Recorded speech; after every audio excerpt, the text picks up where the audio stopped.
Товарищи медицинские работники, выходите с поднятыми руками.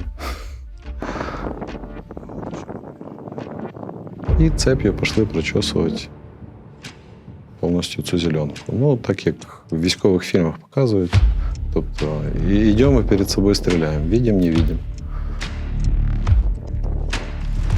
Там вже почались приключення виходу з оточення.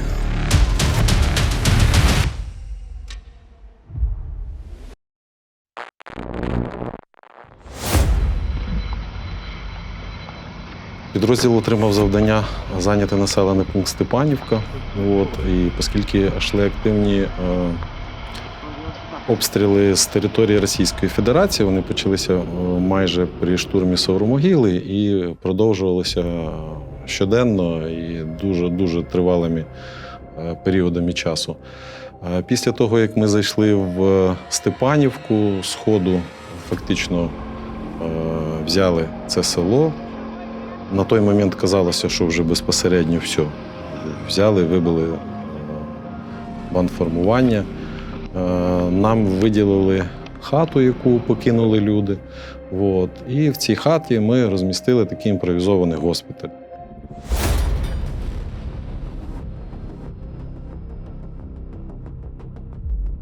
Але враховуючи те, що, як потім з'ясувалося, не всіх бойовиків зразу вибили, і вуличні бої тривали ще потім протягом тижня, то більше, то менше.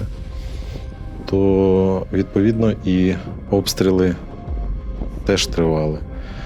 Як мінометні, так і артилерійські, з різних систем. Тобто приходилось і під час обстрілів надавати допомогу, тому що коли привозять раненого з великою крововтратою, ти розумієш, що не зупинивши кровотечу і не відновивши там об'єм циркулюючої крові, не давши протишокові препарати, фактично його втратиш.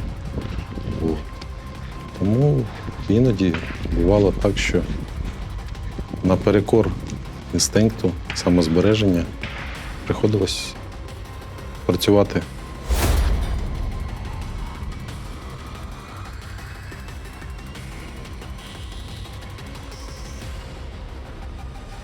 Ще в пункті зосередження, коли ми тільки планували висуватися в район бойових дій, нам наказали зняти всі знаки розрізнення медичні, тому що вже були прецеденти вибіркового знищення іменно медичних підрозділів. Безпосередньо в Степанівці, це коли вже зайшов 3-й батальйон тактична група, по їхній медичному УАЗу вистрілили з гранатомета. І картина така була,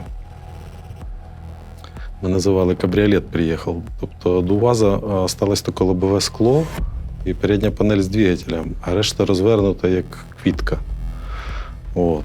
Тобто такий наочний показник того, що сама броньована техніка – це медичний УАЗ, в який треба з протитанкового гранатомета вражати.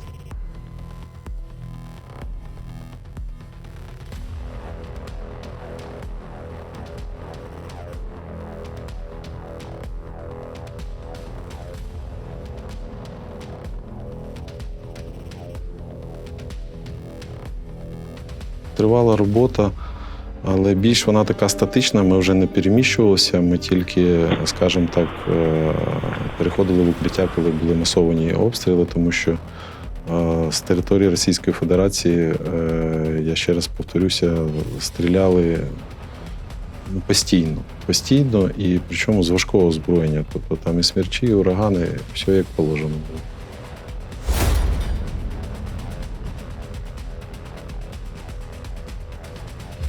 Відбувся бій. В результаті цього бою підрозділ 3-ї батальйону тактичної групи почав відступати, і фактично наша медична група з Хмельницького госпіталю на той час, яка забезпечувала 3-й батальйон, зв'язківці і сапери. Ми якось так в одну колону при відступі зосередилися і цією колоною рухалися в бік Амбросіївки. Але не було засобів зв'язку, не було комунікації, карти, куди ми просувалися по пересічній місцевості, тобто посадками, полями. А тут виїхали на дорогу і ніхто не знав, куди їхати. В головній машині там сапери їхали і наш санінструктор. Працював GPS-навігатор в телефоні. От. І фактично по цьому навігатору їхали на Амбросіївку. Ну, враховуючи, що противник активно подавляв засоби зв'язку, не виключено, що і GPS-навігацію, то в певний період, де треба було повернути, відповідно, ми повернули не туди, куди треба було. І вийшли на ворожий блокпост. Місцевість така була трошки холміста, і перша машина, яка йшла, головна, заїхала за цей холм. Ми побачили там чергу з крупнокаліберного кулемета. Запитавши в рацію, що сталося, відповіді не було. Зрозуміло, що попали в засідку. Тобто зупинилися, не виїжджаючи вже на гору, почали розвертатися в обратну сторону. Наша машина санітарний УАЗ пішла вже як головна машина в колоні.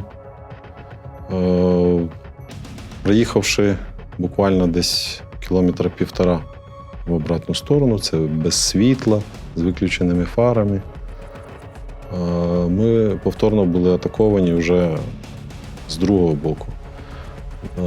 Ну, там вже не блокпост був, а була якась пересувна група, тому що, ну, так як я пам'ятаю, йшло 4 вогневі точки, 2 на дорозі розташовані і 2 обабіч. І от як вони трасуючими кулями дали чергу, цей УАЗ як їхав, то моментально зупинився від цього. В цій суматохі всі зосередилися по полю. От.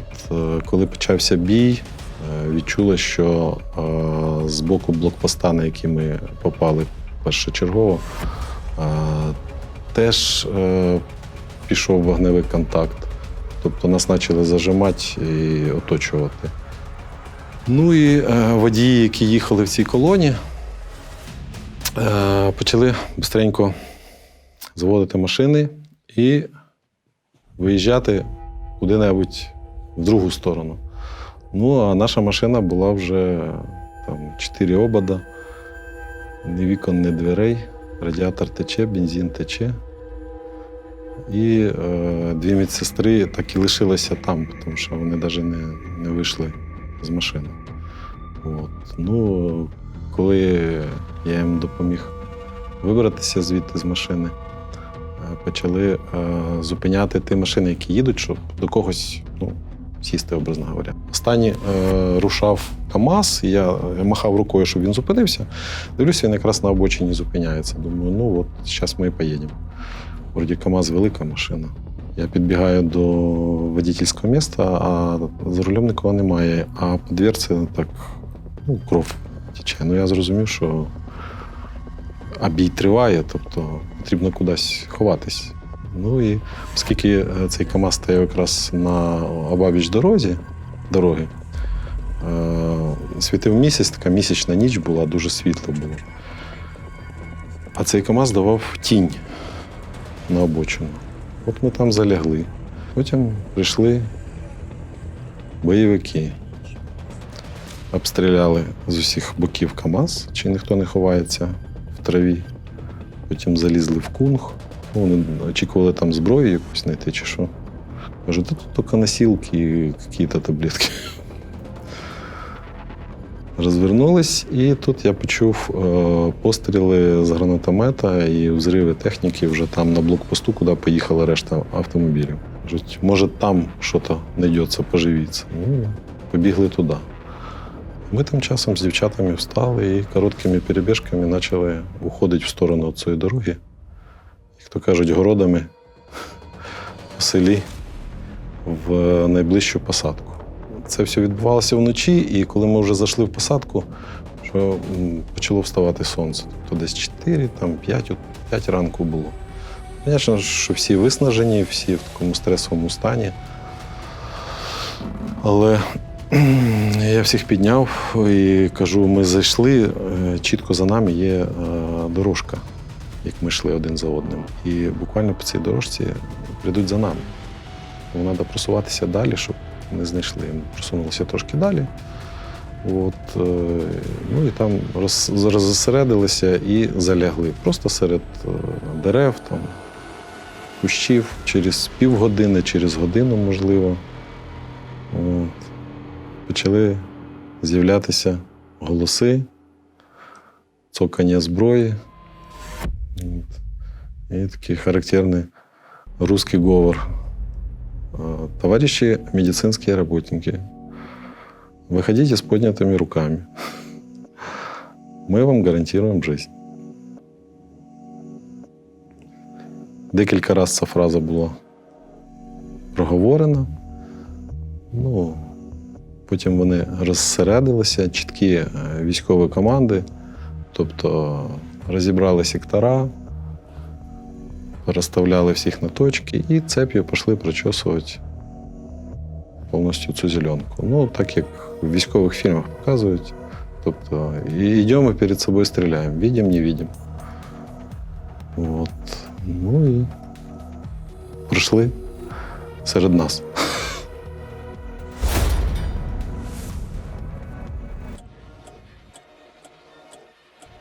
Ну, а далі, там уже користуючись рельєфом місцевості, вкривалися, зайшли в село спочатку, тому що ми не знали, де ми, куди ми попали, у нас на карти не було. Взагалі ми їхали на Амбросівку, попали в якусь засідку, не розуміли, що відбувається. Зайшли в село, село було пусте. Почали рухатися вдовж вулиці. І вийшли в центр. А в центрі була сільрада. Білий дом. Там написана табличка була Шахтарський район, село Велика Шашківка. І зразу там з'явився зв'язок чомусь. Тому що до цього у нас були карточки всіх операторів українських на той час. Ні один не приймав. А от біля сільради з'явився зв'язок. Ну і ми тільки встигли сказати, що ми попали в оточення. Не виключено, що нас візьмуть в полон. Знаходимося в селі Велика Шишківка Шахтарського району. Ну і розуміючи, що тривале перебування на видному місці може хтось помітити, почали рухатись в посадку, шукати воду, знайшли джерело.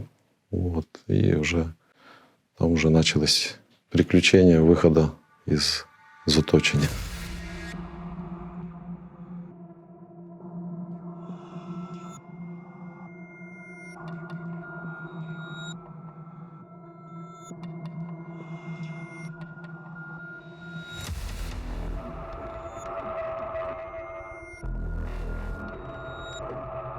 Була спланована спеціальна операція. Нам сказали, хто вийде на зв'язок до нас, сказали кодові слова, там фрази.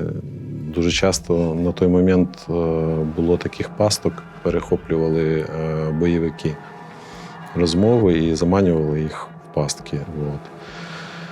Дійсно, вийшла людина на зв'язок, значить, перебуваючи там, вони орієнтували на місцевості дистанційно, що ви бачите перед собою. Треба рухатись там на південний схід, зорієнтуйтеся на місцевості. Решта об'єктів, які ви будете бачити, перекажете нам. Тобто, рухаючись на місцевості, ми вийшли там на водойму, великий став. І коли доповіли нашому цьому куратору, тому що цих водойм, оказується, декілька було. На карті, ми ж не бачили карту. Це вже потім. Він з'ясував, що там знаходиться кладовище недалеко. Ми це підтвердили. Тоді вони вже знали чітко, де ми перебуваємо в точці. Було поставлено завдання вийти на це кладовище і чекати там подальших інструкцій. Через 5 діб перебування на природі нам поступила вказівка для висування на зустріч з підрозділом розвідки. СМС-ка така на декількох листках, яким маршрутом, через які ландшафти місцевості, як рухатись.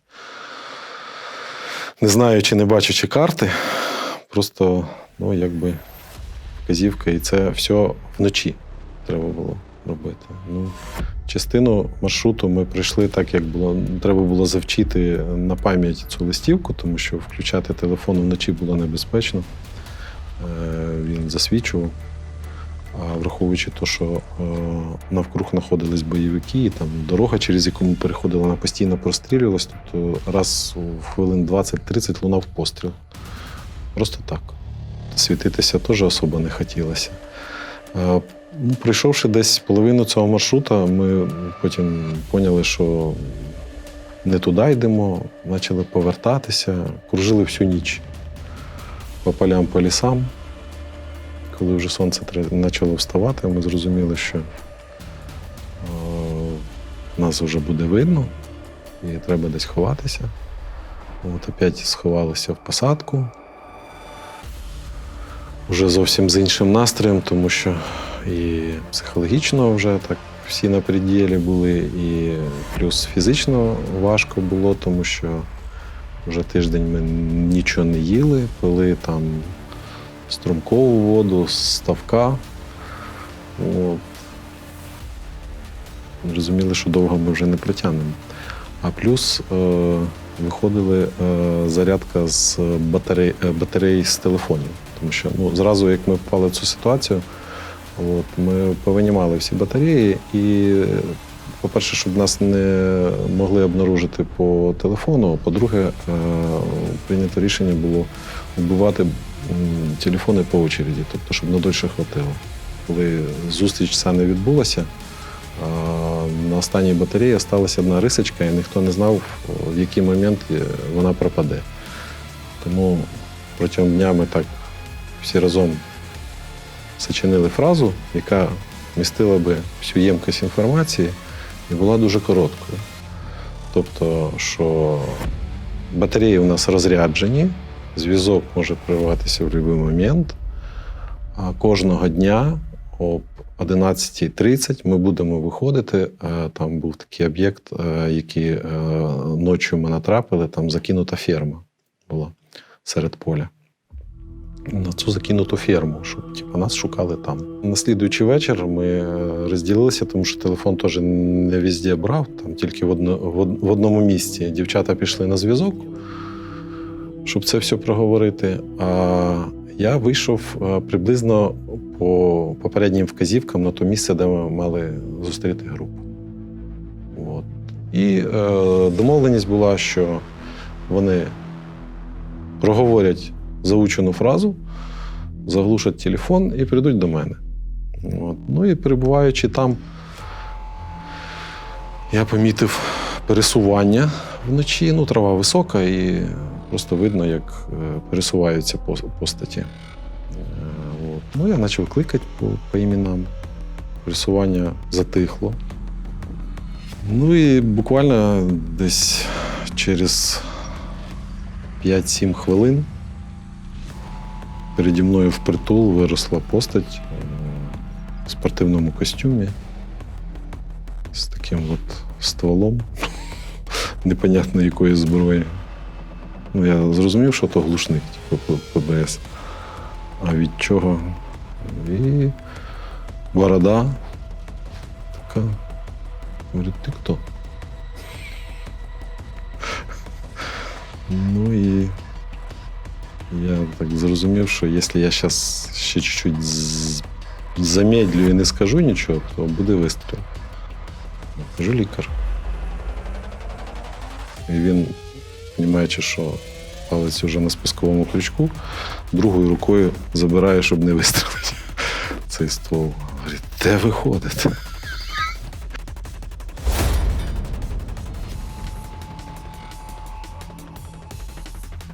Ну, з нас зняли зразу бронежилети, кажуть, ви не дійдете в них. Тому що йти треба було десь порядка 20-25 кілометрів, і весь маршрут треба було подолати в темну пору. Тобто дуже інтенсивно. Тим більше, що за той період, як вони висунулися на, скажімо, наші пошукові такі мероприємства, зміна обстановки на той момент проходила майже щоденно. Тобто там, де були наші блокпости, вже стояли блокпости бандформувань. І нам приходилось для того, щоб не вступати в бій, обходити і давати великі радіуси обходу, щоб пройти незаміченими.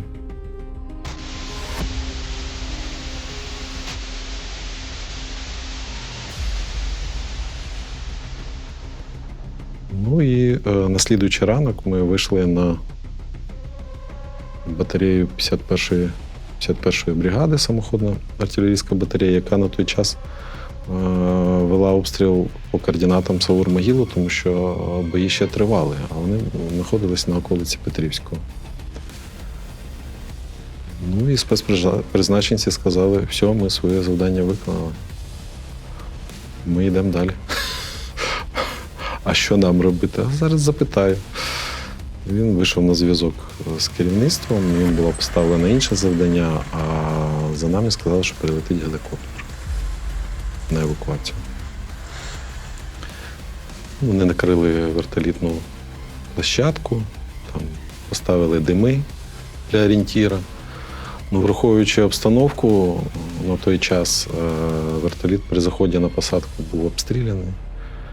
От, і втративши орієнтир або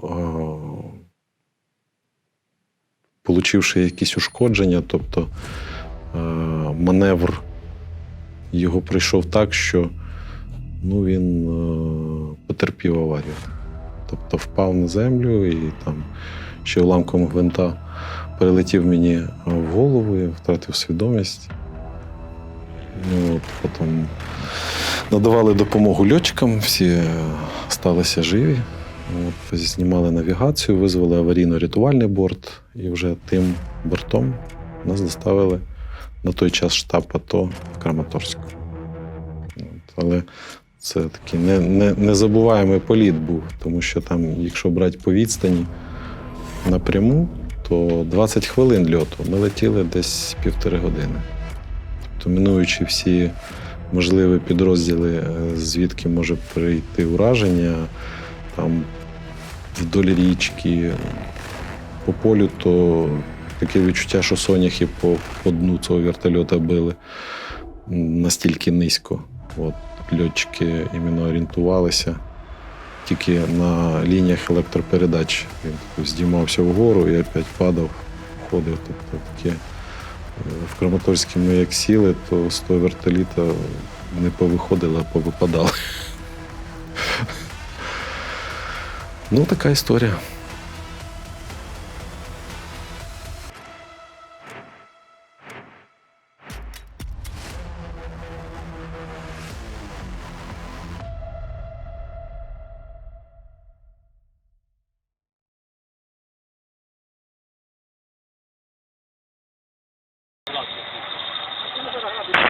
Ёб твою мать, блядь. Вот кто-то ебашит, сука, блядь.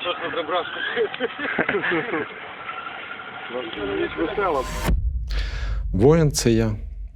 Команда «Воїни» дякує тобі за перегляд. Тепер став лайки, ділися своїми враженнями у коментарях та не забудь натиснути дзвіночок, аби не пропустити нашу наступну програму. Далі буде.